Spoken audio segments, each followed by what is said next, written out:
Hi guys, welcome back to Sacred Vedic Astrology. My name is Samantha and I'm so blessed and so grateful to be a professional Vedic sidereal astrologer. Today we have a very important topic to discuss, and this is a more philosophical topic that we are going to get into today, which you guys know I have a really strong Jupiter, so my Jupiter Hamsa Yoga. Let's get philosophical. I'm so excited.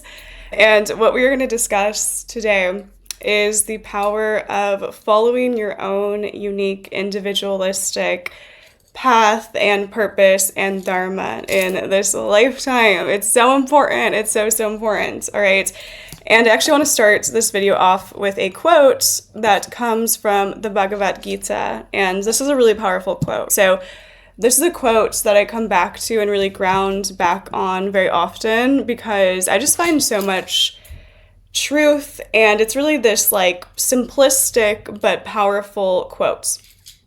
It is preferable to perform your own duty, even if imperfectly, than to try to perfectly execute someone else's duty, as it aligns more with your true nature and dharma, righteous path. So the word dharma just really means righteous path, which means that it's your path. It's the path that is the highest or the best path for you to walk in this lifetime, right? To experience all the things we're meant to experience, to live the life we're meant to lead.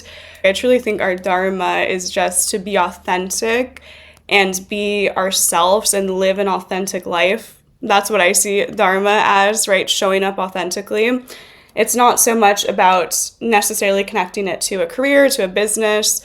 Sometimes dharma can be completely outside of work, completely outside of what we do financially. There's all these different aspects of purpose, right?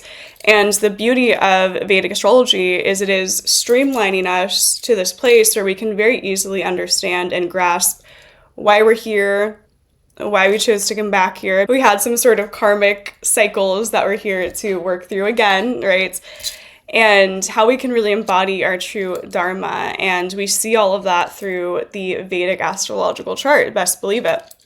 So I think this quote is so beautiful because it's emphasizing the importance of living in accordance to your own purpose and your own strengths, even if it means making mistakes along the way. Right? Even if it means sort of stumbling into your true path, into your true purpose, but at least you're getting there, right? At least you're living it.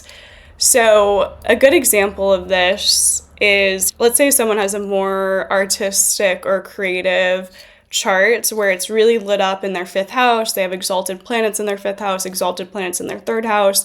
They have a Mulavaya yoga. They have a really strong Venus. I'm just throwing out random examples. And that person is really here to be an artist. They're here to create.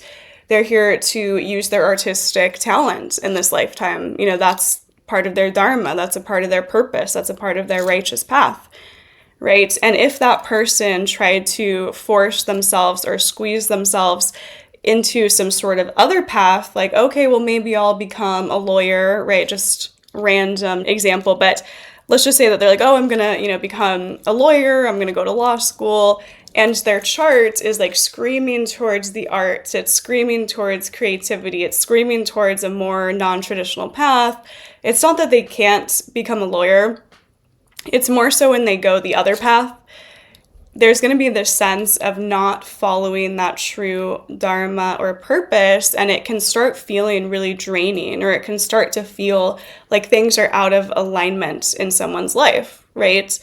So that's more so what I'm getting at when I talk about dharma, the righteous path, how we're meant to live in accordance with our Vedic astrology, is that we can do whatever we want to do in this lifetime. We have free will. We live in this like Western society where we have a lot of free will, right? It wasn't always that way.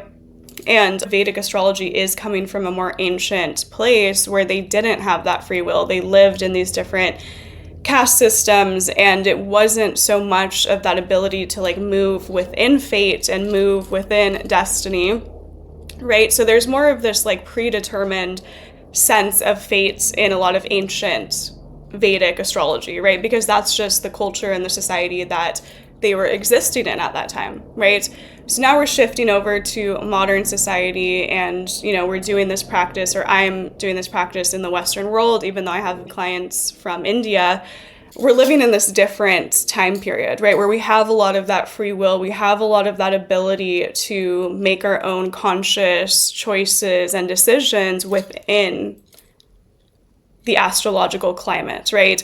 So it's really important to note that, right? We do have free will. We can do whatever we want to do in this lifetime. Someone can go be a lawyer and they can go do that, right? But the power of astrology is that it's going to actually align you with the path that your soul gets more lit up by, right? The path that feels like the righteous path, and the path that is going to bring more of this synergy and this flow into your life.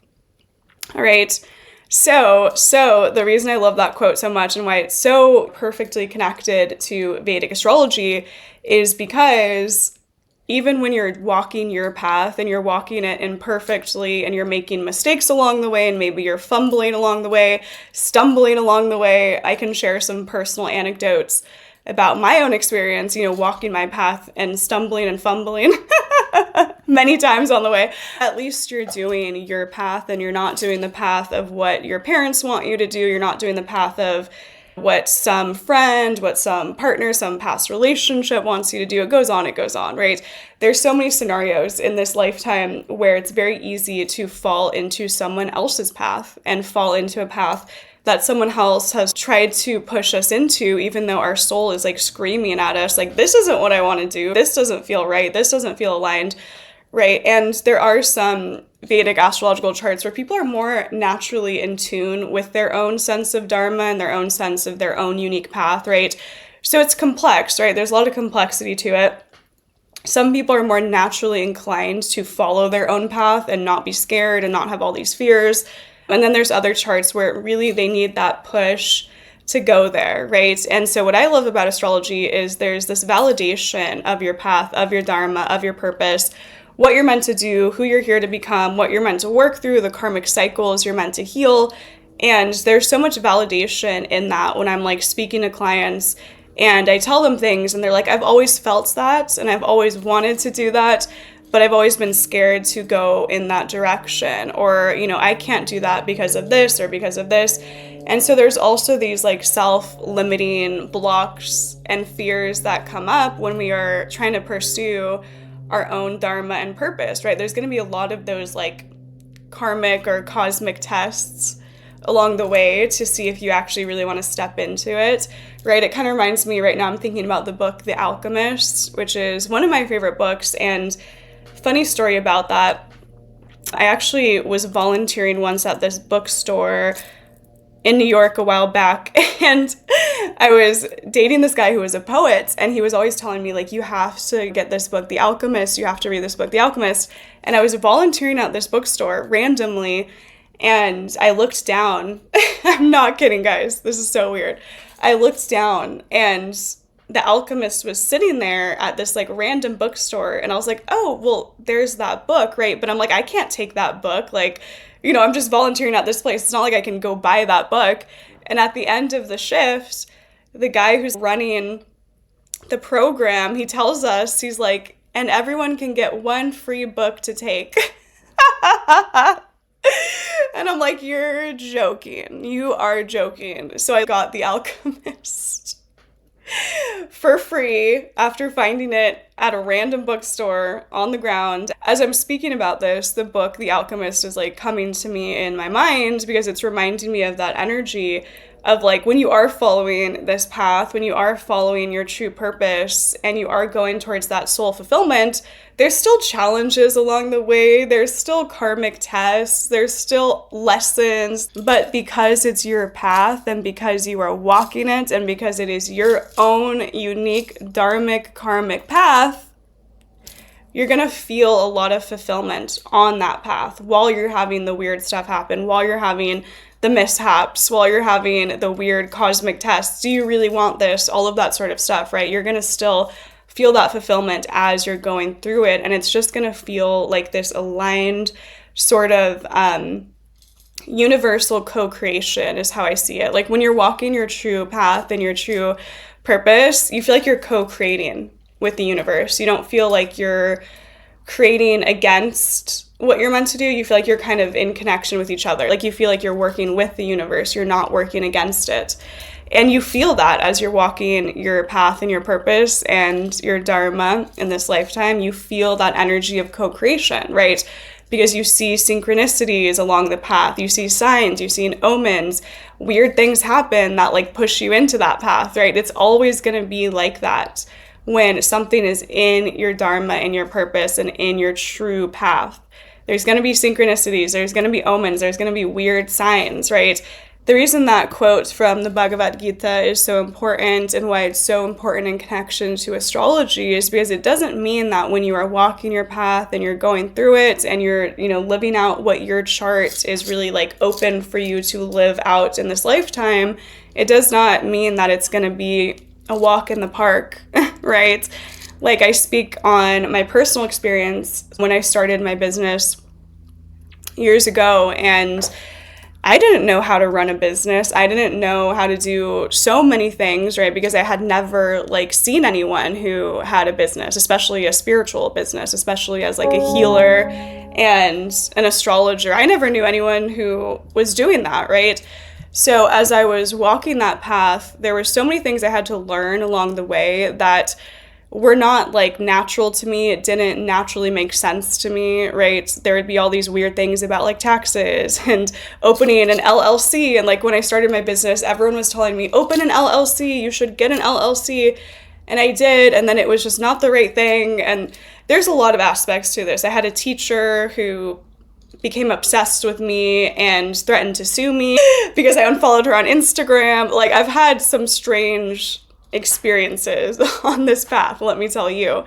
Meeting a lot of business partners, business connections that didn't work out.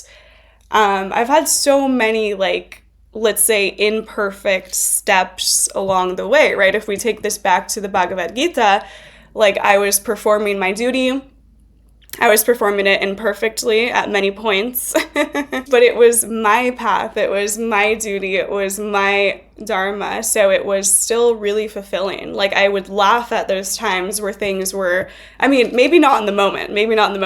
Later on, I'd be like, okay, like, yeah, that was really annoying, or there was a lot of, tension aspects at certain parts of what I was doing business-wise. I didn't know anything about social media or branding. I'm not a branding design person by nature, so there's so many things that I had to learn along the way, and things that still to this day I'm constantly learning. So many aspects of business, so many aspects of Vedic astrology, so many aspects of everything, right? All of it, the whole spectrum. So there was many times when I was imperfectly executing my path, right? Times when I worked with clients that I shouldn't have worked with, times when I didn't understand how to set like boundaries in business. So many things, so many things have come up for me as I was, doing the work that I do, not knowing how much to charge, like so many aspects, guys, so many aspects. And it's been definitely a lot of missteps and a lot of confusion and a lot of mistakes, quote unquote mistakes. But because it was my path, I would still always have that alignment at the end of the day. Like things were always still flowing. I would have something weird happen, a weird business connection, which I won't get into in this video, but had a weird business connection for a while, didn't work out, caused a lot of sort of stress and anxiety. But then later on, I would then meet like an amazing person who would really help me in my business or really vibe with me, right? So it'd be like, yes, mistakes along the way, but I would always have really validating experiences as well too, of like people telling me this is what you're meant to do, like you're so amazing at this, and clients constantly coming back and constant reviews and etc., right? So even though there's like a lot of fumbling or stumbling on the path, because it's my karmic path and my dharma, at the end of the day I still have all these amazing blessings that come from it, and I feel like I'm co-creating with the universe, right? Like I feel like we're in this like dance together, essentially, right? Because I don't feel like I'm like having all this friction with the universe, where it's like, yeah, maybe I'll get like these lessons or these karmic tests, these little tests along the way. Do you really have boundaries? You know, like all these different aspects will still come up, but at the end of the day, because it's my path and I'm walking it, it still feels really good. It still feels really, really good. I had all those sort of weird jobs along the way, but it was always like, the only way I can explain it is when I was doing other paths and other jobs and other purposes, quote unquote, things were always like blocked. Things were always really, really stagnant, and things were just never like in flow. Right? Like I always felt like it's not quite aligning. I don't feel like I'm in co-creation with the universe. I almost feel like I'm at odds with the universe when I was kind of in these like other parts of my life, which is a part of the path and a part of the purpose in itself, right? But when you get to that place where you actually really just start owning the things that you want to do and, you know, owning your true path, it's just different. You feel this sort of co-creation aspect. There's still going to be those tests and there's still going to be those challenges along the way, but because it is your unique path and it's who you are here to become and who you're here to step into, you still feel so much of that fulfillment, even when you're making those quote unquote mistakes along the way, right? Because you're learning, because you're growing, because you're evolving within your own unique Dharma and karmic path. All right. Now, this also really connects to astrology in the sense that we can see our strengths, we can see our weaknesses, we can see our downfalls, we can see all these sort of, you know, cyclical patterns that we've also come with in this lifetime to work through and clear and hopefully not have to do again in the next lifetime. Right? So that's also the beauty of astrology. Streamlined path to understanding your karma and your karmic cycles as well too. So a part of our Dharma, part of our righteous path is actually just healing, right? And unraveling ourselves from a lot of the sort of karmic cycles that we've been stuck in time and time again, right? So we can see these patterns astrologically. We can see when someone is more prone to certain cycles, certain patterns, relationship patterns, work patterns, etc., and it all will, you know, be revealed astrologically, right? So another way that we're actually living out our Dharma or our path or our purpose is through these different cycles that we're trying to get out of, essentially, right? Because karma, if we think about karma, there's the Western view of karma. I think it lies somewhere in between the two, right? So the Eastern view is like everything you've done is from a past life. Everything you've done is from a past life, right? The Western view is you do something bad and something happens immediately, right?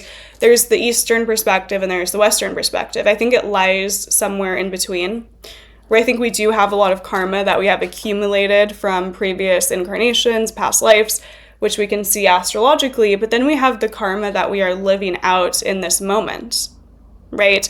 So we have the karmas that we've accumulated from the other lifetimes, and then we have the karma of our daily actions, where what we are doing day to day is also accumulating all these new karmas, right? So I kind of see it as like old karmas and then new karmas, right? We have the karmic energies from the past lives, what we did to that person in the past life, and then we're meeting them again in this lifetime and playing out the dance, right?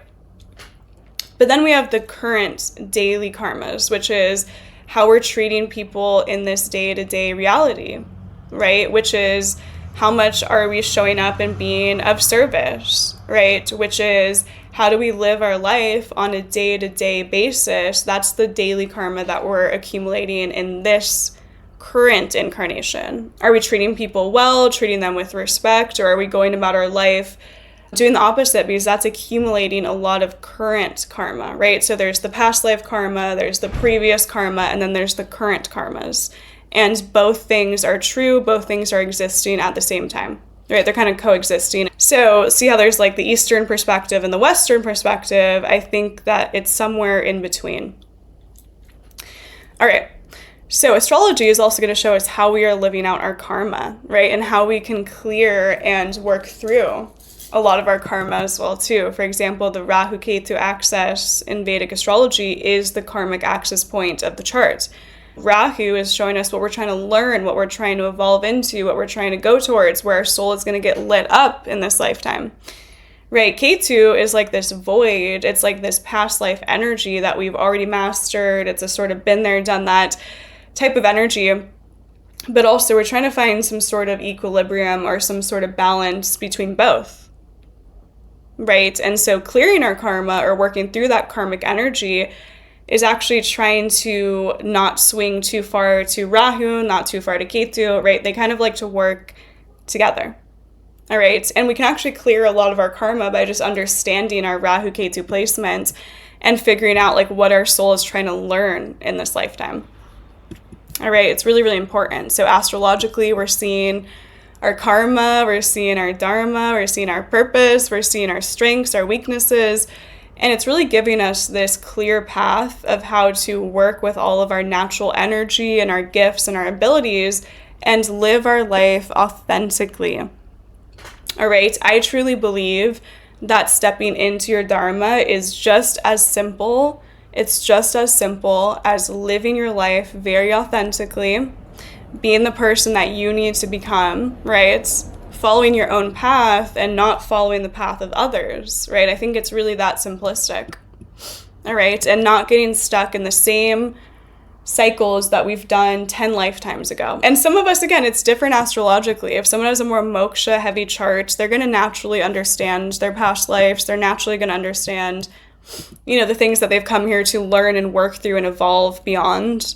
If someone has a, let's say, more material-based chart, it can be harder for those people to necessarily understand, like, oh, these are things I should work through in this lifetime. These are things I should work on, right? So just, it's all very different depending on people's charts, right? But the main essence of why we're here, in my opinion, is to actually awaken to the fact that we have come here and we've chosen to come here. And we have some sort of destiny or some karma or some sort of dharma that we're working through. So for example, for some people, it's in their dharma to have children, right? If someone has Rahu in the 5th house, for example, I had a client recently who has the Rahu 5th house placement, and she told me that her soul gets the most lit up by children. She's an artist, and a lot of children are drawn to her work, right? Because Rahu, or the North Node, is in the 5th house of children. So her soul is trying to go towards that 5th house, right? Her soul is like lit up by the 5th house. Okay. Someone has Rahu in the 10th house, it's actually in their dharmic path to have a big career, to go towards career. I know many people with Rahu in the 10th house, and I'm always very, very impressed by their work ethic and their ability to build that really big career, because that's where their soul gets lit up. That's in their dharma, that's in their path, that's in their purpose. All right. It goes on, it goes on. So we see these things astrologically, and we can tell people and validate them and validate their experience through astrology, right? Because we all have these like intuitive feelings or an intuitive sort of sense about what our karma is, what our path is, but it takes us a while to always step into that and just own it and just walk it, right? One of my favorite examples of someone who really, you know, followed this quote, this quote that we have from the Bhagavad Gita is Jim Morrison. So first of all, that man had quite the chart. But he was really meant to be an artist, right? He had the Mulavaya Yoga from his ascendant, from Chandra Moon is the ascendant. So the strength of his creative, artistic, performative ability was so strong. Okay. Ketu on the ascendant, he was strange, he was mystical, he was otherworldly, he was very, very spiritual. Not many people know this, but he was kind of like a psychic medium. If you read his poetry, he talks about, I can see dead people, like, you know, he quite literally talks about being able to see beyond the veil. Ketu on the ascendant, he also had some interesting other, you know, metaphysical planetary alignments in his chart. So he was meant to be an artist. He was meant to be this sort of, you know, metaphysical, spiritual type of person. And he was also really, really talented with writing and creativity and his poetic ability and his lyricism, right? And then we also see other aspects of his chart where he was really this, like, how do I explain this properly? He was here to kind of shake things up, right? Bharani moon, that is the nakshatra that connects to shaking things up. It's literally, it talks about birthing and the birthing process. And he has a song called Break On Through to the Other Side, right? So he lived out his purpose in this really electric sort of way where you feel his energy and you feel that he was living in his dharma, right? But he also stumbled many a times on his path, right? He was far from perfect. He was making a lot of people quite upset that knew him and worked with him. And he was always, he was accused of setting his girlfriend on fire in a closet. I'm not laughing at that, but it's just so ridiculous, right? Rahu in the 7th house. That's the most Rahu in the 7th house thing I've ever heard in my entire life.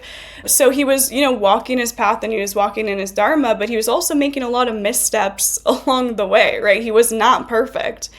He was, always on drugs and alcohol and really pushing the boundaries, really pushing the limits, right? But it was his path, right? That was his path. Were there ways that he could have channeled it a little bit more holistically? Yes. Right. But he was really walking his path. He was meant to be that artist. He was meant to be this really, innovative, creative person that was pushing the boundaries, right? And he was also really spiritually inclined and very, very psychic, very intuitive. So he was living his own unique purpose, but he was also really stumbling and fumbling along the way, right? But if he didn't do that path, if he did what his father perhaps would have wanted him to do, which would have been like going to the military, something of that nature, we would have never had like some of the best music, some of the best poetry, some of the best, lyricism of that time period, right? Like he has inspired so many artists and so much of that sort of movement at that time, right? So he was stumbling along the way, he was making missteps, but he was absolutely living in his true dharma, right? And because of that, there was this really magnetic sort of electric energy about him, right? Where he wasn't scared, he was doing the thing that his soul was lit up by, right? And astrologically, that was his path to walk. Absolutely. All right. So the other aspect of this is there's kind of this like electric, magnetic sort of energy about people who are living in their path and living in their purpose because they don't really care.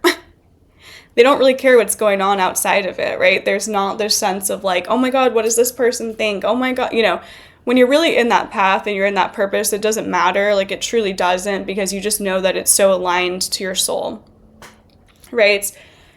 Another example is, me being a Vedic astrologer. It's really normal to me because I grew up next door to a Vedic astrologer. All my friends growing up have always been into astrology. I used to always call all my friends, the moon is in blah, blah, blah. I used to do everyone's charts my whole entire life. I'd be at a party, woo, we're having fun. And then I'm pulling up the astrology, what time were you born, right? My whole entire life. And maybe it's because I grew up in Los Angeles. That could be an aspect of it, but it's just really normal to me. Like, I think astrology is reality. It's very, very normal. I've always surrounded myself with people who think astrology is very normal, right? Like, to me, this is a pretty normal profession. But then I meet people where they're like, what do you mean you're a Vedic astrologer? And I'm like, what do you mean? What do you mean you're a Vedic astrologer, right? And so, the truth is, when you're living in your purpose, you just don't question it. You don't doubt it, right? Someone thinking like my profession is strange, or maybe they don't believe in astrology, or having any sort of judgment has never once affected me or like deterred me on my path, because I've seen how it works time and time again. I've always had really amazing results. It's changed my life. I've worked with so many amazing clients. I see every day how astrology does work and how it's constantly working, right? So when you're in that purpose and you're in that dharma, like the outside influences really don't matter. Like it's this strange thing that I can't really explain, but when you're walking in it and you are really in that path and you're like aligning with your astrological energies and you're working with your energy, you just really don't care. Like I could care less, what anyone thinks about, my dharma and my path, because it's mine to walk, right? It's not theirs, it's mine. And the other really cool aspect of astrology, and I talk about this a lot, is Vedic astrology will actually give you this lens of less judgment towards others as well too, because we can pull up someone's charts and look at the, essence of who they are, and it's very different than who we are, right? So if I'm pulling up someone's charts and I'm seeing, these aspects that show, oh, they're kind of meant to be very self-focused in this lifetime. They're meant to be about themselves, and I'm having some sort of preconceived judgment of that person is selfish, that person is so self-focused. And then I pull up their Vedic astrological chart, they have Rahu in the first house. I'm like, well, they're supposed to be self-focused in this lifetime. They're supposed to develop themselves in this lifetime. It clears away a lot of that judgment as well too, which is a really, really powerful aspect of Vedic astrology, right? Like I have Sun conjunct Rahu in Virgo. When I was younger, I was very critical, very judgmental of a lot of different aspects, right? And it really helps you sort of release those judgments that you have towards other people's path, because you get this sort of understanding that that's their astrological karma. That's their astrology to live out. It's not mine, but it's theirs, right? So again, if I meet someone with Rahu on the ascendant, I can get triggered by those people at times, because I do find them to be very much about themselves. If I'm being honest, like I've just had that experience many times. But then I remember, I'm like, that's where their Rahu is. They're quite literally here reincarnating in this lifetime to be self-focused, because they didn't master it in past lives, Ketu in the 7th house, right? So it literally shifts my entire perspective almost immediately, where I'm like, oh, but this is their karma, this is their path, right? So it also takes a lot of these judgmental aspects out of life, right? Because you start realizing, you start viewing reality in this way where you're like, how could I have any judgment on someone living out their astrology? How could I have any judgment on someone living out their path? Maybe it doesn't look the way that my path looks, but that's their path, right? For example, if someone has a very, if they have a chart that's very focused on the materialistic realms, and they're really here to build, financial success and be very, very about the material, and they don't have like moksha energy, they don't have moksha houses, they don't have a lot of like spiritual influences, to me, I would be like, whoa, that person is like so focused on the material, it kind of, might rub me a little bit the wrong way, because I have such like a moksha chart. I really have never owned anything that nice. Like I've never owned a designer thing in my life, which I know is like a silly thing to say, but I just don't care. Like I just don't really care that much about like materialistic stuff. I like my environments to be nice. I like my homes to be very nice, but I don't really care about brands or fashion or materialistic things, right? So when I meet people and they're very much in the material and they have like Louis Vuitton and blah, and it's just very flashy and very materialistic, my soul gets a little bit rubbed the wrong way, because I'm not that way. But then it's like I can look at their chart and be like, you know what? This is who they're meant to be. They're meant to be more in the material in this lifetime. They're meant to be more focused on financial security, and that's just the way that it is, right? So it also releases a lot of that judgment and gives us a lot of understanding that we're all just living out very different paths, very different, dharma, very different purpose. Because if we were all here living out the same path, our society would collapse. We can't all be Vedic astrologers, because who is gonna take care of the day-to-day stuff, right? Who's going to run society if every single person had the path that I have, right? No, we need those people who are working in those spaces, right? So it's really important to understand that we all have our different spaces and our places in society, right? Not everyone is meant to be on the path I'm on. I'm not meant to be on the path everyone else is on, but astrology is going to highlight the dharma and the purpose that we are here to fulfill. And it's all so different for everyone, right? Which is really beautiful as well too. All right, so I want to just end this video repeating this quote once more, because I think it's so powerful. It's preferable to perform your own duty, even if imperfectly, than to try to perfectly execute someone else's duty, as it aligns more with your true nature and dharma. All right. So even if there's judgments towards your path, at least you are living it out and you are walking it, and you are knowing that you gave it your all in this lifetime, right? Because that's also really important. is just knowing that while we're here, because life is long, yeah, but it's also really short and it goes very quickly, that while we're here, we're just giving it our all and we're living authentically and we're walking our path and we're not having all those fears and all those feelings of, should I do this? I can't do this. This person thinks this, etc., etc. I truly just see Dharma as living authentically and owning your chart, owning your energy, and showing up in the world where you are actually giving that back to others as well too, right? Because a big aspect of Dharma is service. So we have these gifts, we have these abilities, and we could either hide them away. Oh, I'm not going to show people my art. I'm not going to show people my astrology. Like, what if I had all this astrological knowledge and I just chose to like hide it away from the world? Like, that would be selfish. You know what I mean? Like, I'm out here, I'm sharing my knowledge, I'm constantly trying to make content, I'm constantly trying to help and share and, you know, just express what I know and what my own path is, right?